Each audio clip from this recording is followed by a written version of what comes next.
Hello guys, Mika Love shoutout. Ayan, and ito po yung style ng DB. Ayan, under renovation, yung mga bahay-bahay dyan. Ayan ang mga lahat may nilalagay para ano, huwag kang magkahulog-hulog.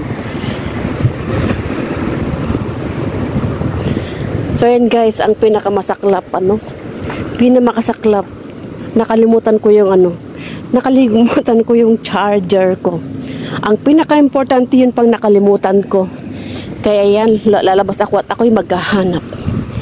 OMG. Meron ako nahanapan na charger, kaso lang hindi match sa cellphone ko. Kaya ano ba yan? Ano ba? Malapit nang malubat tong cellphone ko. Wala akong charger. Buti na lang, medyo maaga ako konti. Kaya ako'y lumabas at bibili. Makabili na nga na. Maglalakad muna ako for exercise. Exercise po tayo guys. Ayan, lesson learned again. Bakit ka nakalimutan ko yun? Yung pagpasok ko ng sampay. Hindi, akala ko na ibag ko, hindi pala. So ayan guys, hopefully pagbibili ako yung maging match na. Ay, malayo pang lalakarin ko pala. Tapos pababa pa ako. So, okay lang. Ito ang nag-work ako dito 8 months before. Kasi in 8 months, hindi sinasabi ng amo ko yun na pumunta sila sa Netherlands. Because, pero maganda ang pagkasabi nila na it's oo naman, maintindihan po natin yung oportunidad, diba? Yung maganda. So, nahihiyang magsabi sa akin. Tapos sinabi din. Tapos sabi niya na it's her opportunity kasi na-promote na siya. Kaya until now, nasa Netherlands sila. 8 months lang. Kaya ako'y nung bumaba, nauna yung mga anak, pinauna. Tapos ako'y nag-boarding. Binayaran nila. So, ganun.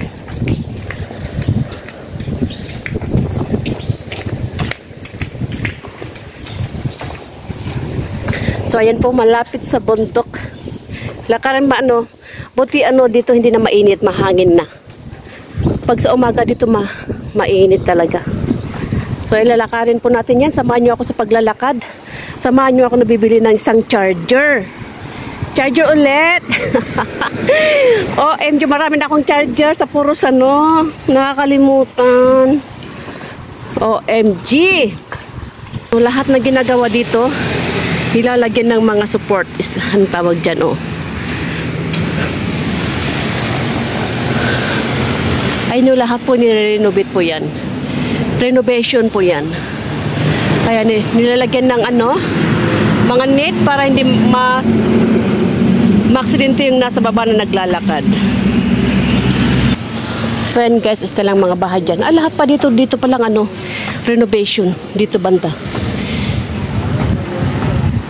Ay, lahat po yan renovation. Matataas na building. Mga ibang building dito, boarding house. Dito ako nag-boarding dati. Dito.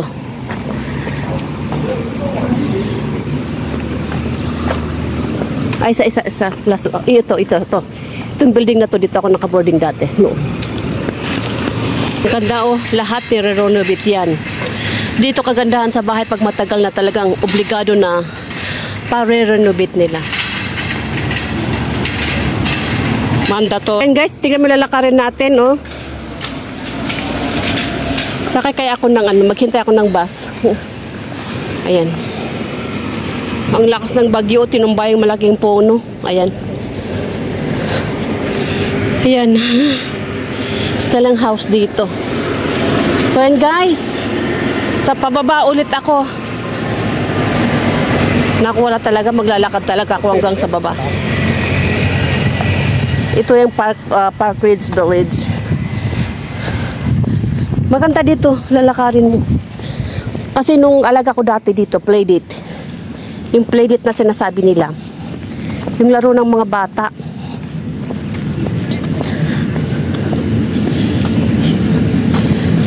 by schedule. Kaya nakakapasok-pasok na ako dito sa mga bahay na iba dito pag yung kapalidit ng alaga ko. Dalaga na ngayon yun. Nasa bar na, kasi ano ba? Dalaga na ngayon yun, nasa Netherlands. 8 years old siya pa nung alaga ko eh. Siguro 15 na siya ngayon or 16. Ito yung papunta ng Headland Village and Sevelin. Ayan, pinupuntahan. Dito pumupunta ako dito sa Sevelin. Dito yung isang pinsang ko nakatira. Sevelin. So yan, pababayan. Diyos ko. Nang dahil sa nakalimutan ng charger, Diyos ko. Pero ayan, samahan nyo ako, makikita nyo magandang view. Siguro there's a purpose. Kasi kung meron akong charger, hindi ako lalabas. Hindi talaga ako lalabas pag meron akong charger. Kainit dito eh. So ayan, doon sa bahay pa doon sa bundok. Tapos ayan, malapit tayo dito sa ito pang school. Tignan yung lalakarin ko, guys. Malayo. Ito yung school. Ito yung international school. Dito nag-aaral yung alaga ko. Alaga ko ng 8 months. 8 months pero mababait sila. Mababait yung kuya niya sa mother side. Kasi hindi mag-step brother sila. So yun guys. Magandang view guys Ito yung primary school. Wallon Primary. So yeah, minsan nakikipila din ako dyan pag may meeting Kasi yung amo kong babae laging nasa trouble yan. So ang kasama ko lang yung mga bata at yung sister. Yung second husband niya. Discovery School. Ayan. Pwede pa sila mag-skating dyan kasi maluwang yung daanan. Ito yung daanan to. So ayan guys, ang Sevelin papasok dito ng pinsan ko. At dito kami nagtatambay ng alaga ko dito sa park. Nirenovate pa. Ginagawa pa. So ayan. Dito ang paakyat doon sa bundok. Itong ayun yung paakyat na papunta doon sa bundok.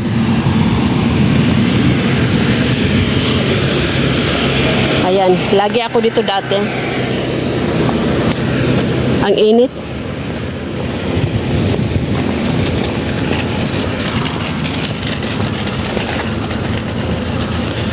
Ay, Diyos ko, dito ang bahay ko dati. Ang ginagawa ko lang noon, magluto lang, maghatid, yun. Mamalingki. Basta binibigay lang ni sir yung pangbalingki, ayun. Palengke. Dito ang Discovery dito si Marites dito siya. Naka-full. Uy, sayang, sasakay sana ako doon. Played it kami dito ng alaga ko, ayan. Played it sa plaza. Pero ito pwede na akong hawakan ito, Hawakan nyo, At least hindi maida ang mga naglalakad ng aso. Wow, 3 yung alaga mo, te? 3 aso? Araw-araw? Yes. Wow. Sa employer ko ito eh. Yung 3? Wow. Bakit ikaw wala ka aso? Wala akong aso. Ano yung bata? Matanda. Maganda yun. 8,000 daw yung sahod niya including food allowance niya dun sa alaga niyang aso. Yun lang, 3 aso ang alaga niya. Tagag-search yan talaga dito sa abroad. Meron yung matagal sa amo kahit 16 years minimum pa rin. Kagaya nung kakilala ko, 16 years siya sa amo niya, talagang minimum pa rin. So nasa ng mga amo at nasa yun sa communication niyo, ganun. Ayan, malapit na tayo. Parang ang lapit-lapit pero pag may shortcut nandito na daan, pwede. Kaso lang meron ang paakyat doon sa daanan, pag tag-ulan, ay masasalubong mo talaga ang mga ahas. May mga ahas na masasalubong kapag lalo tag-ulan.